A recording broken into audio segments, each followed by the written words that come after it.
Hello, everybody. Welcome back to Cardistry Talk. This is episode 19. Today, I am joined by Kyle Mcintosh, also known as Diesel Illusions. You may know him for his deck cuts, as well as making the Hinode deck, as well as just being another awesome member of the Cardistry, not Cardistry. A lot of my interviews have been Cardistry. I'm so used to saying Cardistry. Another awesome member of the card community. So I'm really happy to have you here today. How's your day been going? Not too bad today. How about you? Can't complain. I'm really excited for this talk. Right. So just jumping into it, I got one quick question for you that I like to ask most people, and just how did you kind of get started into cards and magic as well? Well, I'm a little bit older than some, I think, but what would it be now? 41 years ago, when I was 8 years old, my granddad gave me my first deck of cards. And after that, I've been hooked ever since. There's a deck of Hoyle shellbacks. I actually still have it in a safe deposit. Really? That's awesome. Yeah. It's a sacred treasure. So you've been doing it for 41 years? Off That, and on, yeah. ah, that's really cool. What age were you when you started? 8 years old. Dang, nice. Be the magic age. I hear a lot of guys, especially with magicians, that it's around that 8-year-old mark. Is something about that age is when Mhm. people do it. So It might be around the age where like you can still like have that amazement, maybe. yeah, I don't know. could Belief be. that anything could happen. So yeah, just jumping into some stuff. I know I want to kind of highlight the card cutting and then the Hinode deck as well. But just jumping into card cutting, how did you get started into cutting the decks and making these really awesome displays? Uh, the first stuff I ever cut was actually hockey cards. That would have been probably a good 20 years ago when I used to collect hockey cards. Sometimes you get doubles, and I got tired of not knowing what to do with them, so I started making where you would actually stack the image instead of like a full deck. So you'd have one card and then little pieces of it slowly stacking up to make a 3D image. And then a few years ago, I was introduced to the work of Dan Levin, where I saw he's doing playing cards. I thought, wow, that's not a far jump from what I was doing already. So started cutting into the playing cards, and I'd seen them. I mean, besides Dan's work, which is amazing, I'd also already seen shadow box style 3D cuts of cards in art displays. So it just seemed like a good way to deal with a lot of the extra cards in my collection that were sitting collecting dust. So cut one or two and got hooked on it and haven't looked back. So How long ago was that, do you think? Is it more recently or not? uh, with the playing cards, I'd say it's probably been about a year that I've been cutting those. Cool. And then how long does it take for like each individual deck? Does it vary a ton or It can vary. The quickest one I've ever done is probably 7 hours, and the longest would be 16 hours. dang. So yeah, it takes a while then. It can. It depends how detailed it is. So Mhm. What's your kind of process when you go to do that? Do you have like some music that you listen to or like podcasts or something? oh, I totally zone out. I'll, like, for example, uh, let's say pick up a deck. We'll just go with a deck of bikes, right? Any deck I pick up, I just sit there and kind of stare at it. And then eventually the image comes into your head of what you want it to look like. Then you just make it. And it's a slow process, but I don't know. The original Karate Kid, I always compare it to when he says to him about cutting the bonsai trees. He says, picture inside your head the tree. And he says, now open your eyes and make the tree. It's kind of that process. Cool. That's Yeah. yeah, that's really cool. Um, Is it kind of like a meditative state almost? It can be. And then there's other times where it's kind of like you feel a bit of a rush, like if it's a job you're hired to do. Um, it's a little more meditative if you're just picking a deck out yourself and cutting it. If someone's sent you a deck and asked you to do the work for them, it can be a little bit more stressful for two reasons. Is you're doing it as a job at that point, and someone has entrusted you with what could be like, I've done some expensive decks for people, and it's like, I have one chance at this. Don't screw it. And especially the ones where I cut the tuck case as well. The tuck case, you definitely only have one chance. You screw that up, you're toast. So at least with the cards, if you screw up one card, you have like 52 more. Mm-hmm. So yeah, I did see like the OPC like mega 3D cut with like the peelers in the back. That was something I'd wanted to do for a few decks ago, but then when they did the V3 peelers, I thought, what a perfect way to do it, to have peeler to peeler. So you've got the V1, V2, and the V3 all in one deck, and kind of capping it at both ends with the peelers. So yeah, it's very cool.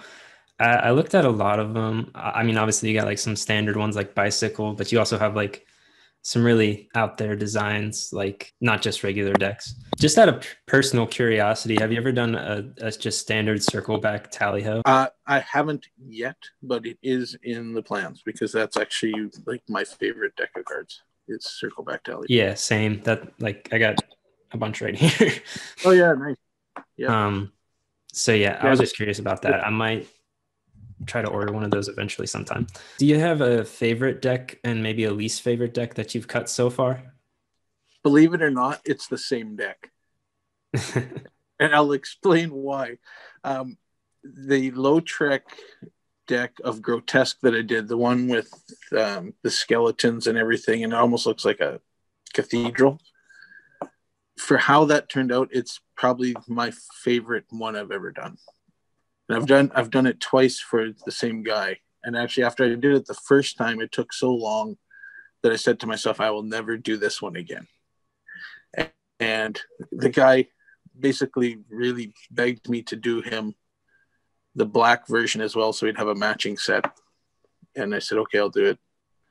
So another 16-hour cut. That's the long one, doing that Lautrec one, because it's so detailed. So yeah, it was painful on the hands and on the eyes because of how detailed it is. So that was probably why it was my least favorite. But the end result makes it my absolute favorite. But the OPC one would be up there because it was so much different than all the others. Mm-hmm. The cutting and gluing and putting all the fruits in there. So that one was a lot of fun. Yeah, that one came out really good. I really like how encapsulated a length of decks and not just one singular. I really like that.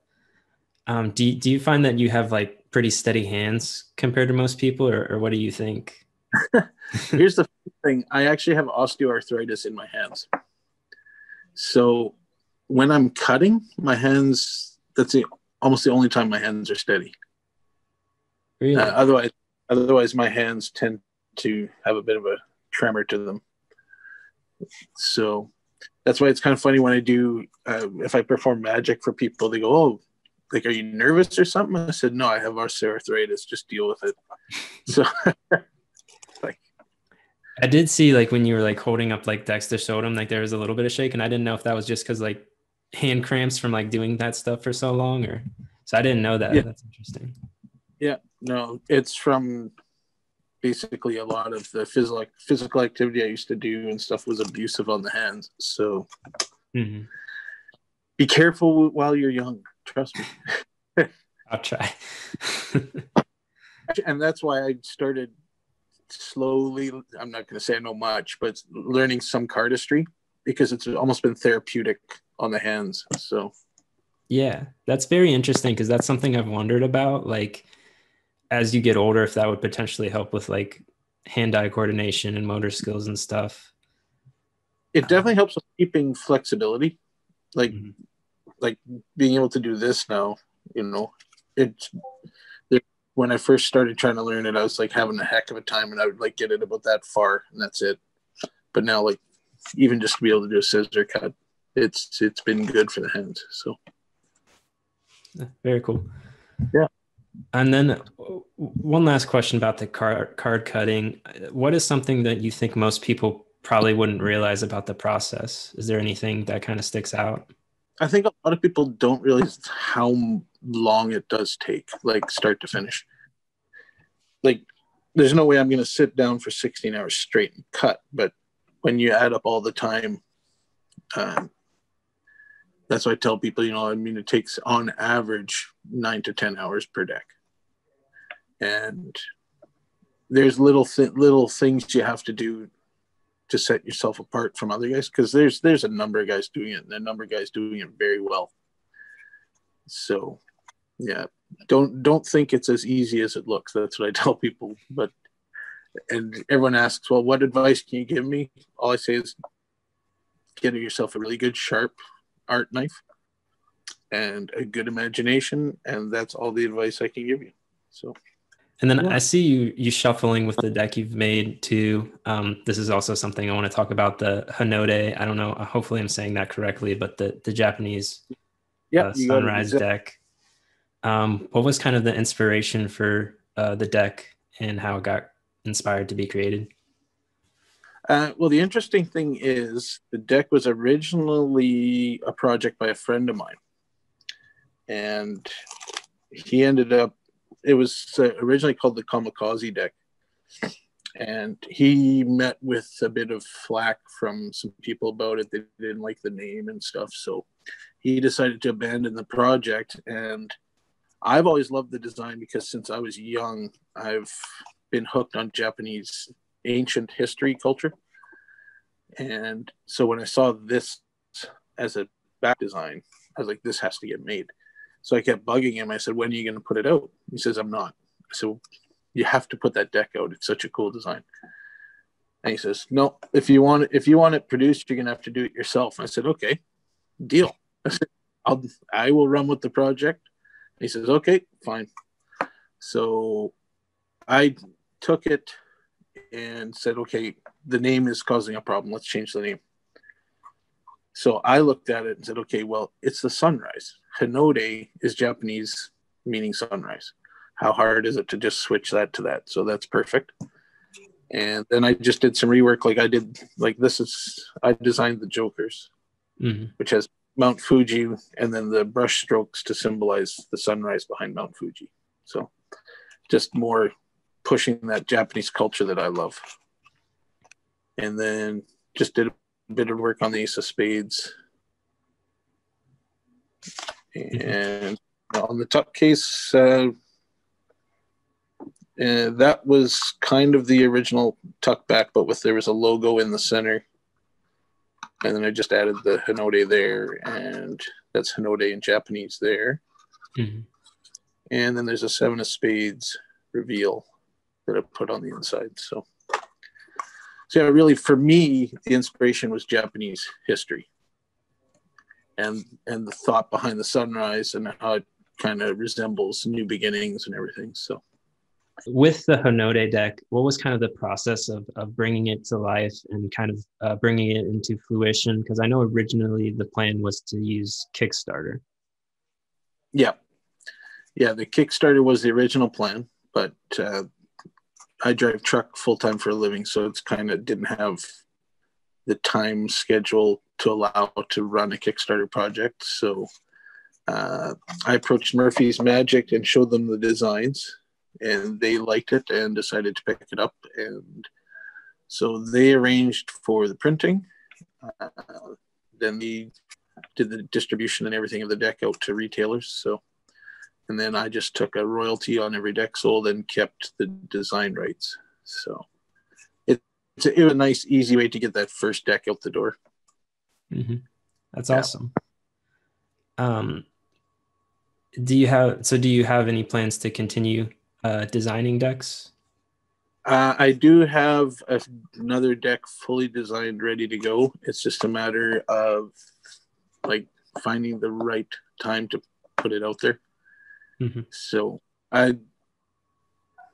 this one I would like to do the Kickstarter with. It's just figuring out a way to do it where it's going to allow me the time to do it. So I might partner up with someone and let them run the Kickstarter. Mm-hmm. Just take that part off of my shoulders and figure something out that way. So cool.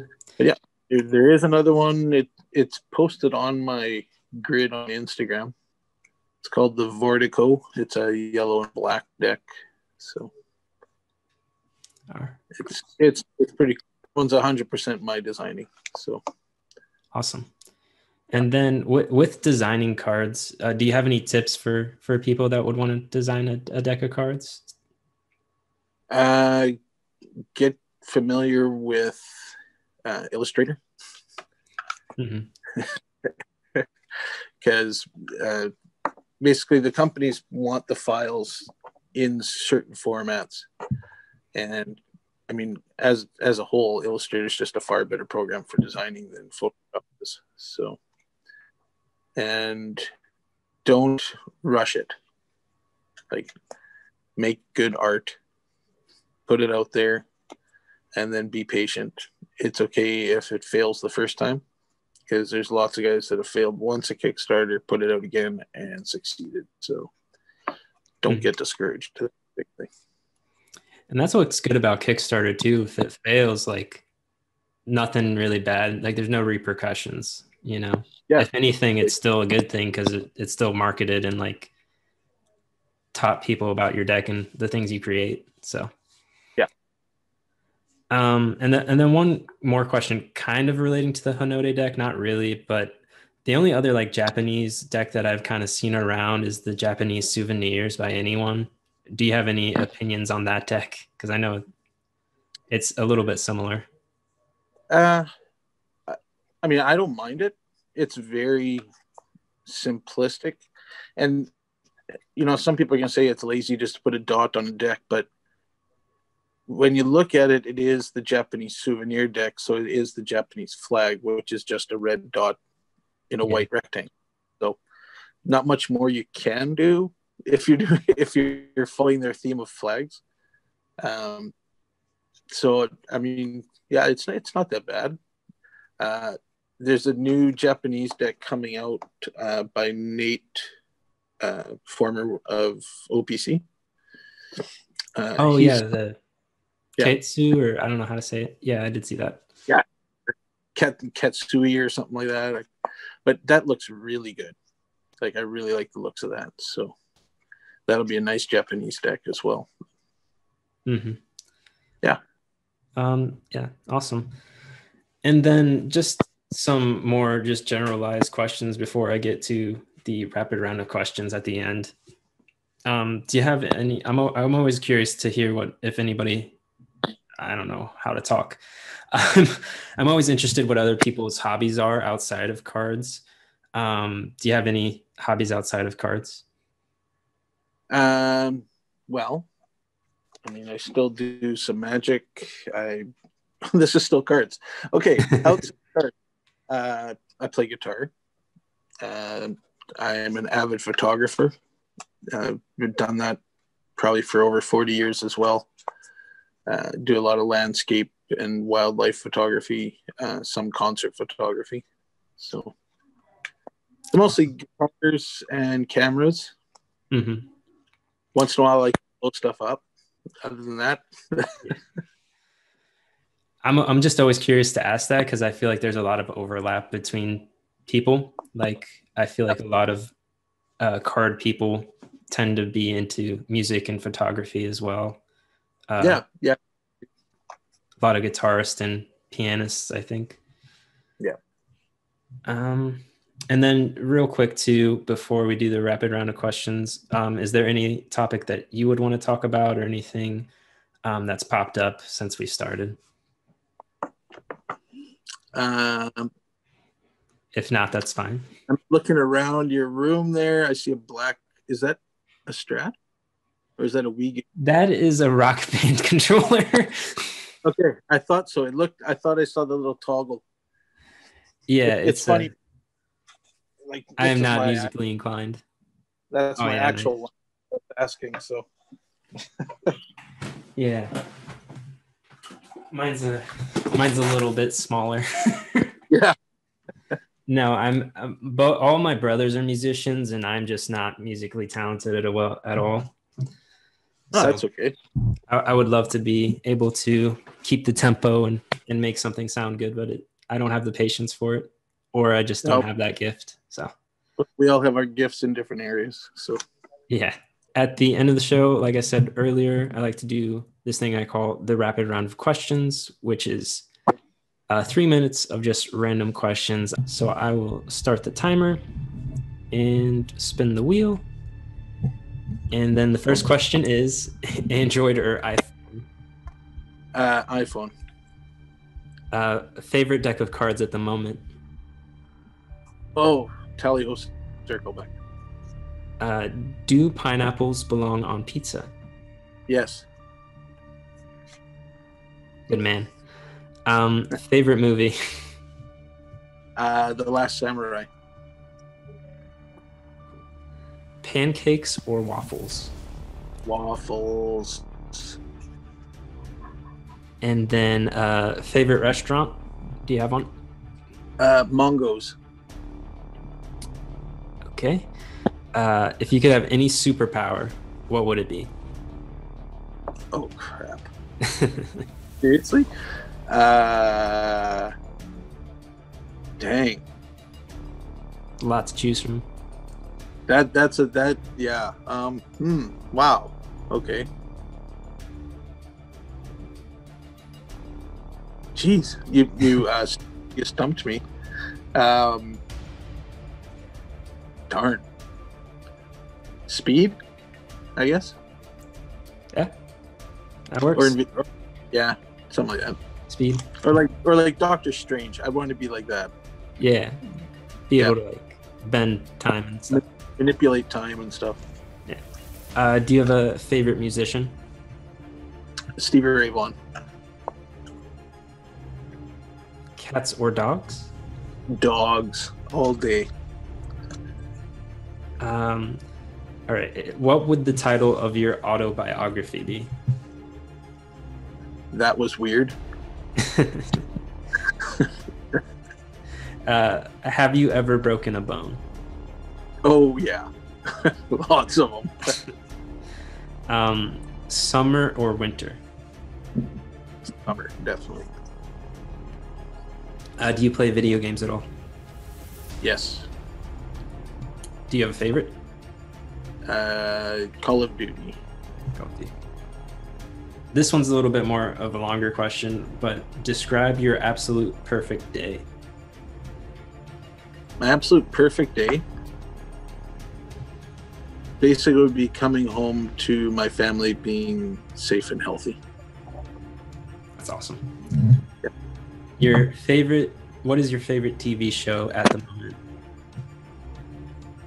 Oh, probably The Mandalorian. Yeah.